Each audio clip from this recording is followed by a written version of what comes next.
Al gobernador Juan Mansur. Está confirmado, Sarita, buen día. Buen día, Omar. ¿Está confirmada la sesión para mañana? Sí, está confirmada para mañana a las 11:30 de la mañana. ¿Qué es lo que se va a tratar?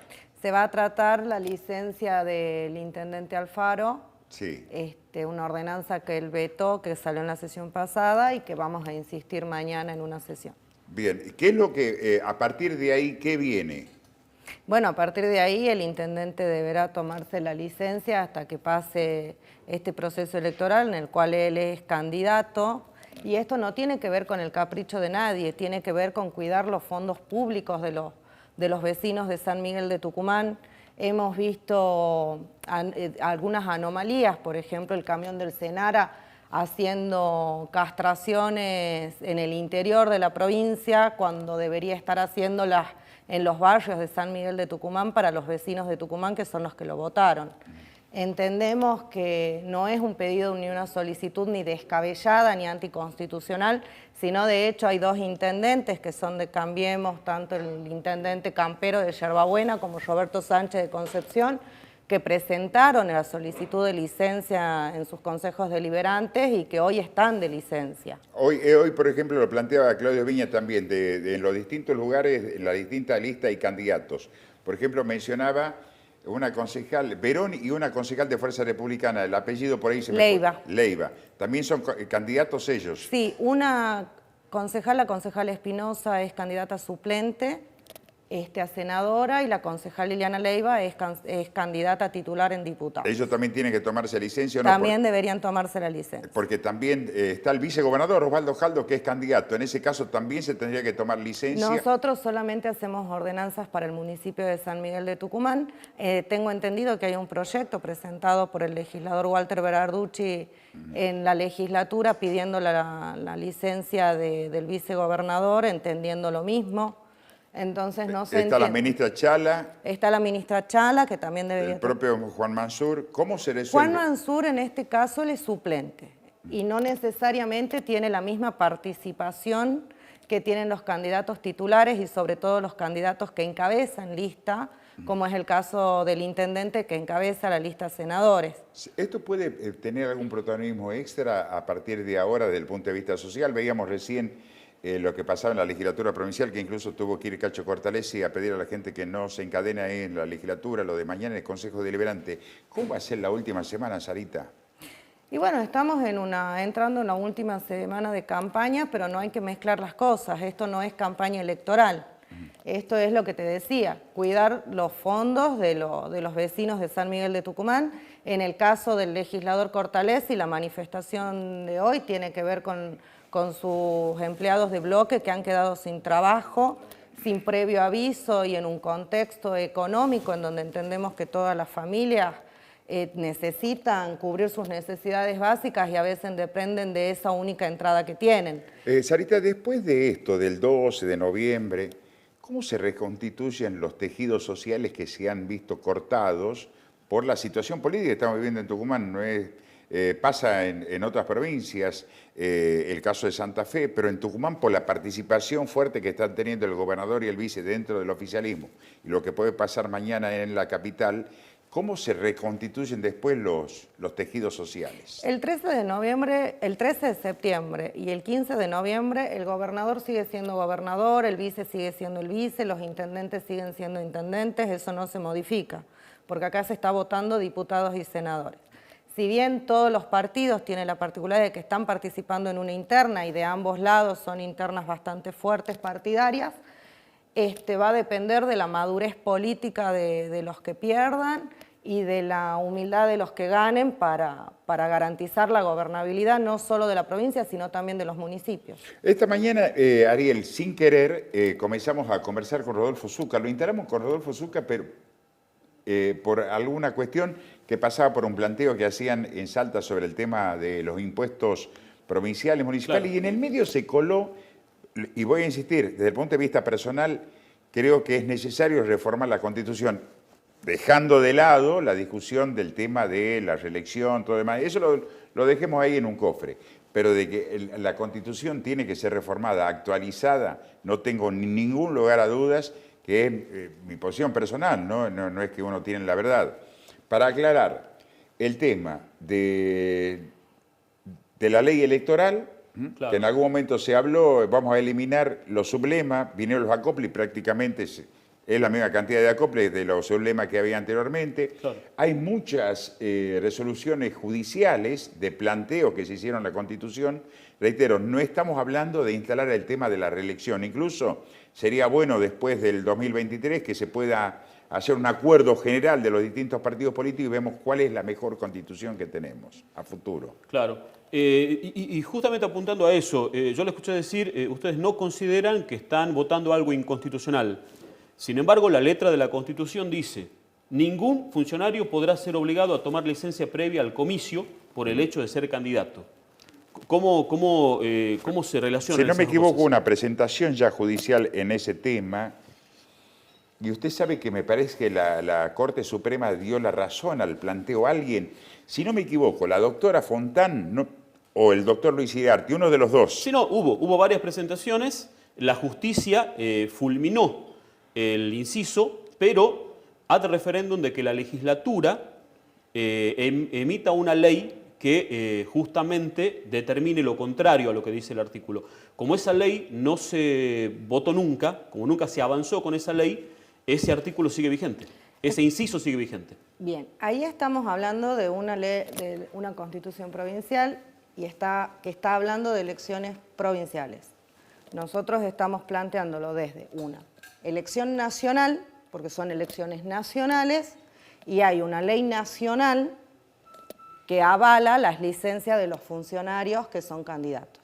No estamos diciendo que el intendente debe tomar licencia para ser candidato a legislador o a concejal o a lo que él quiera.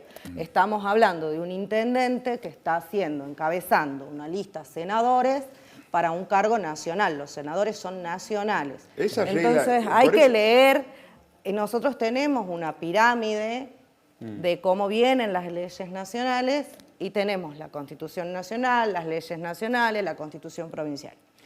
Esto me da la razón de decir que en algún momento habrá que reformar la Constitución, porque la campaña está más cerca del final que del inicio. Bueno, en esto, Mare, hablando porque hay mucha hipocresía también en el medio de parte de la oposición. Yo fui legisladora 6 años y durante 6 años escuché a la oposición pedir a gritos una reforma constitucional por muchos institutos sí, que han sido judicializados y que han sido declarados inconstitucionales. Y hoy esa misma oposición está en contra de una reforma constitucional. Porque en el medio debe estar la reelección. No está en el medio. Acá a la gente hay que decirle la verdad. No, yo planteo que personalmente digo que es necesario que se reforme la Constitución. Totalmente. Acá la oposición lo que hace es decirle y confundir a la gente en que una reforma constitucional lleva inherentemente adherida la reelección y no es así. Por eso yo digo, en forma personal, yo creo, sigo insistiendo, lo decía esta mañana, estoy a favor de la reforma de la Constitución, pero no de hoy, ¿no? Desde hace mucho tiempo, incluso cuando era la Constitución de Bussi. Usted sabe que en la Constitución de Bussi, la gente por ahí se olvida, en la Constitución de Bussi instaló él ya me va a salir bien la definición, un instituto que nunca lo cumplió y que si hubiera dado, porque a Bussi lo suspenden por otras cuestiones, recuerdan por el tema judicial. Por delitos de lesa humanidad. Y pero cuando era gobernador, porque había mentido, ¿se acuerdan? Por el tema de las cuentas bancarias. Sí, de las cuentas bancarias. Pero había un instituto que Bussi nunca lo cumplió. Y era la Constitución que él había redactado prácticamente. Que era el Tribunal Constitucional. Eso hubiera sido motivo para pedirle el juicio político al gobernador. Insisto, esta Constitución tiene que ser renovada. No sé si hoy, mañana, pasado, por eso decías, dejemos de lado el tema de la reelección. Dejemos de lado, porque tal vez se puede o no modificar la Constitución ante el 2023, eso habrá que ver cómo se dan, además qué es lo que responde la gente, porque tal vez por allí sale la necesidad de la reforma de la legislatura y la gente vota en contra. Exactamente. Pero de que hace falta renovar y actualizar la Constitución y aclarar el tema de la licencia, aclarar el tema de la ley electoral y otros tantos institutos y tantos artículos que ha tenido esta Constitución, que la mayoría de las presentaciones que hicieron algunos abogados, que no fueron muchos, la mayoría le terminaron dando la razón a esas presentaciones, porque tienen mucha flaqueza esta Constitución. Así es, y son flaquezas que de la única manera que se pueden resolver son mediante una reforma constitucional. Sarita, ¿estás de acuerdo? Porque también cuando hablamos con Rodolfo Zúcar, hablamos también con Río Olivar y había alguien más que habló sobre el tema de la reforma. No sé si con Yedlin también logramos hablar, pero creo que con Jorge Roqueferro, de un gran acuerdo, de decir, bueno, dejemos de lado el tema de la reelección y vamos a la reforma de la Constitución. ¿Crees que es necesario que se pueda dar un acuerdo sin tocar el tema de la reelección? Es sumamente necesario, primero, que los partidos políticos, todos en su conjunto, estén de acuerdo en reformar la Constitución y se pongan de acuerdo en cuáles son los temas que van a reformar. Como una enmienda, digamos. Lo que pasa es que cuando uno propone una ley de reforma constitucional, marca cuáles son los temas que se van a reformar y a la hora de hacer la reforma no se pueden correr de ahí. O sea, es un temario taxativo. Lo enumera y dice cuáles son los temas y es sobre esa línea que tienen que trabajar los convencionales constituyentes previa elección y aprobación de la gente a esa reforma. ¿Hay tiempo para antes del 2023, Sarita, de tratar de reformar la Constitución? Digo, más allá del estado de ánimo de la gente, Más allá del por la estado de ánimo necesidad que tenemos de tener una Constitución fuerte. Y va a depender de la grandeza de todos los partidos políticos, de sentarse y ver si es lo que realmente hay que hacer en este momento o esperar a después del 2023, que se calmen un poco las aguas y que no se malinterprete. ¿Sabe y qué que pasa? no se lleve a malinterpretaciones que después en el 2024 personales. volverán a poner la discusión si es reforma por reelección. Pero eso lo ponen a la hora de querer confundir a la gente. Pero por ley se marca y si por ley no habla de reelección, no va a haber una reforma en la Constitución con respecto a la reelección. Y otra cosita, Omar, que escuché hace rato un invitado que tenías, Sí, a Claudio Viña, y me gustaría, si me dejas hacer referencia a lo que dijo. En algún momento él comparó o habló de la situación de Fernando Jury frente a esta solicitud de licencia a Germán Alfaro, al intendente, y lo comparó con el golpe del 76. No, Sarita, perdón. Comparó la situación personal de Fernando, lo comparó él, a la situación personal de Fernando Jury, de siendo hijo de un gobernador que sufrió una destitución. Quiero que quede claro que esta ordenanza no viene a destituir a nadie. Ese es un título. No, esta ordenanza no viene a destituir a nadie, no viene a dejarlo al intendente, sacarlo del lugar en donde lo puso el voto popular, sino simplemente viene a darle al intendente el tiempo para ser candidato, que es lo que él necesita para recorrer toda la provincia, sin descuidar a los vecinos de San Miguel de Tucumán. Porque ya hemos tenido un presidente que decía que trabajaba hasta las 7 de la tarde porque veía Netflix, y ahora tenemos un intendente que dice que hasta las 2 de la tarde trabaja para el municipio de San Miguel de Tucumán y después se dedica al interior, y consideramos que un intendente en un cargo ejecutivo, como implica este municipio, que es el cuarto municipio más grande del país, amerita que trabaje todo el día por el municipio de San Miguel de Tucumán y que los recursos de San Miguel de Tucumán sean de San Miguel de Tucumán y no de toda la provincia. ¿Cuántos votos se necesitan, Sara? 12 votos. 12 votos ya están. No sabemos. Yo te puedo decir que están los 8 votos del bloque al que pertenezco. Los otros bloques lo decidirán mañana, lo estarán decidiendo en reuniones de bloque ahora. Eso ya es parte de la democracia. ¿A qué hora la sesión mañana? 11:30 de la mañana. ¿Va a ser caliente o no?